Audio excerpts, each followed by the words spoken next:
Hello everybody and welcome to this video on how to remove the head unit out of an ACR30 Toyota Estima. There's two things you're going to need to do this, and the first thing is going to be a plastic removal tool.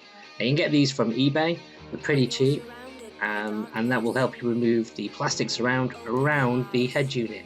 And the second thing you're going to need is a crosshead screwdriver to get the head unit out itself. So let's see how this works. So the first thing you're going to do is take passenger side and we're going to work our way around the plastic surround that's near the AC unit and all the controls, and we're just going to go to the other side and do it that way. We're going to start in this corner and we're just going to get our removal tool and just stick it in there and just give it a bit of a wiggle. Don't be too rough with this and smooth. It pops out just like that, and then once it's popped out, to start around near the AC control unit and just try and a little bit. There are no screws to attach, like clips. Just keep on going and go any further. Don't go any further with that. Once start working your way up the side, you should see it just pop out just a little bit. Just give it a little bit of a wiggle as well, just to make sure that it's just come out a little bit, and then we just proceed to the other side. Same on the other side. As you can see, it's got a little bit of a lip on it now, which is good. So I'll just it is well, and then corner again, and then once we've got that out, we work our way up. Come out there.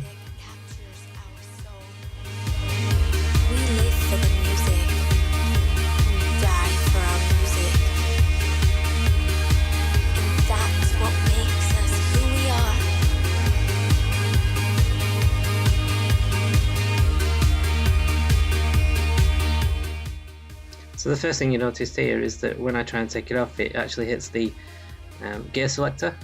The thing you need to do here is to actually put it into the L2 position on the gear selector, and then it will come off. But just be careful here because there's still wires attached on this particular model, so that's attached there for the sonar. So the only way to take them off to unplug them, and it's just a little latch that you just put them and they come like that, and that means you can take that away. I just put it somewhere. I just put it on the driver's seat, and then it's just getting rid of 4 screws. So it's the ones attached to the metal brackets here, just 2 on one side and then 2 on the other side.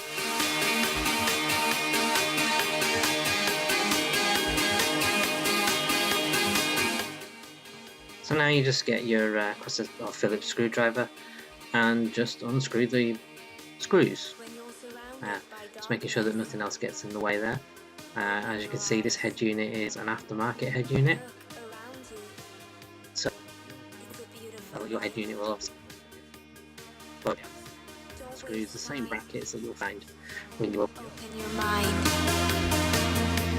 Have no regrets. Paint the sky your favorite color. Your favorite color.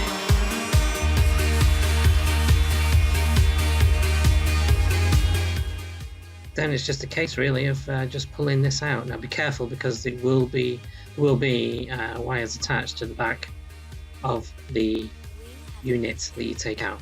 Now depending on the model of the unit, depending on are going to be stuck there. What I found, aerial was the shortest one, so I'd say the aerial out to get the actual out again.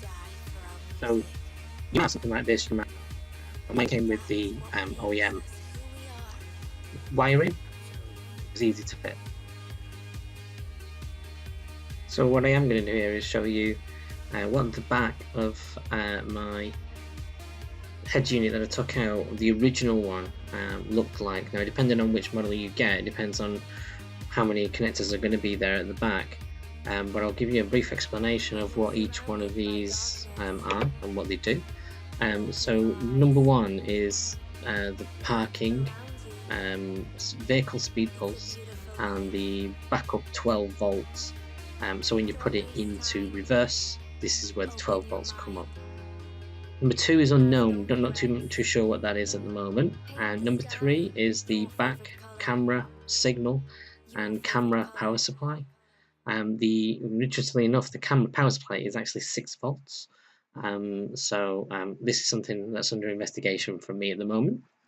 Number four is the VIX beacon unit. So VIX is the vehicle information system that they use over in Japan. I don't know whether it can be used over here or not, so hopefully somebody will be able to tell me.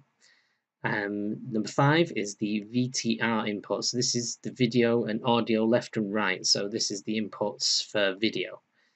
And number six is the audio harness. So here we've got the battery, the ACC, the Luma, the front left and right speakers.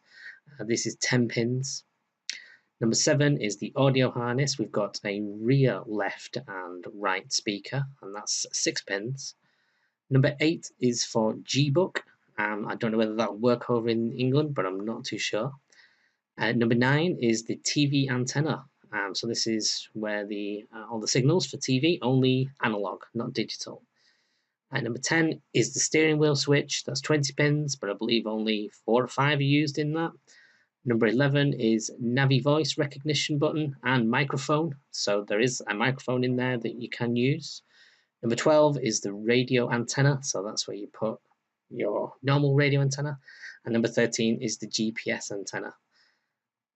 And that's it for that. Cheers, guys.